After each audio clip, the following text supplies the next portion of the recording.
Est-ce que vous vous souvenez du métier que vous vouliez exercer quand vous étiez petit? Moi, je voulais être gynécologue, j'ai fini juriste. Ce revirement, je le dois à ma professeure de latin grec. À l'époque membre d'Amnesty International, elle a suscité en moi un vif intérêt pour les droits humains et en particulier pour l'interdiction de la torture. Vous le savez sans doute, nul ne peut être soumis à la torture ou à des mauvais traitements. Bref, le temps a passé, me voilà juriste et sur le point d'entamer une thèse de doctorat.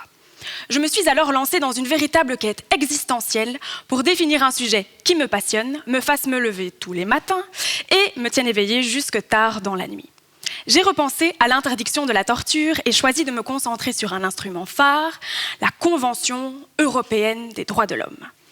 Il s'agit d'un traité international, un super contrat, conclu entre les États d'Europe au sortir de la Seconde Guerre mondiale. Et dans cette convention, il y a un article, l'article 3, qui précise que nul ne peut être soumis à la torture ou à de mauvais traitements.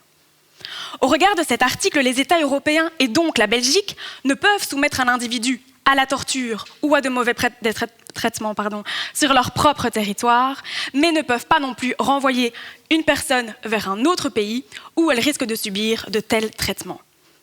Tout le monde est protégé par cette interdiction et elle ne tolère aucune exception. C'est bien joli. Trop beau pour être vrai, me direz-vous, et vous avez raison. En 2014, la Belgique a justement été condamnée par la Cour européenne des droits de l'homme pour avoir enfreint l'article 3 de la Convention en renvoyant un présumé criminel vers les États-Unis alors qu'elle savait qu'il risquait d'y subir de mauvais traitements.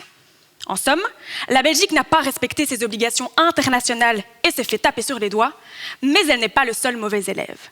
Face à ce constat, une question se pose. L'interdiction de la torture vaut-elle vraiment pour tous et en toutes circonstances? Eh bien, c'est là que j'interviens. Dans le cadre de ma thèse, tel un détective, je mène l'enquête pour répondre à cette question. Bon, ne vous faites pas d'illusions, mon quotidien ressemble davantage à celui d'un inspecteur d'Eric un peu soporifique, voire barbant, plutôt qu'à celui d'un inspecteur gadget super délirant.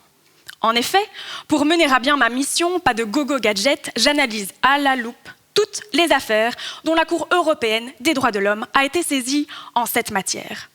J'essaie de comprendre dans quel cas et pour quelles raisons les États sont enclins ou non à respecter l'interdiction de la torture. Il s'agit également de déterminer dans quelle mesure le contexte actuel, crise socio-économique, crise migratoire, lutte contre le terrorisme, influence le comportement des États.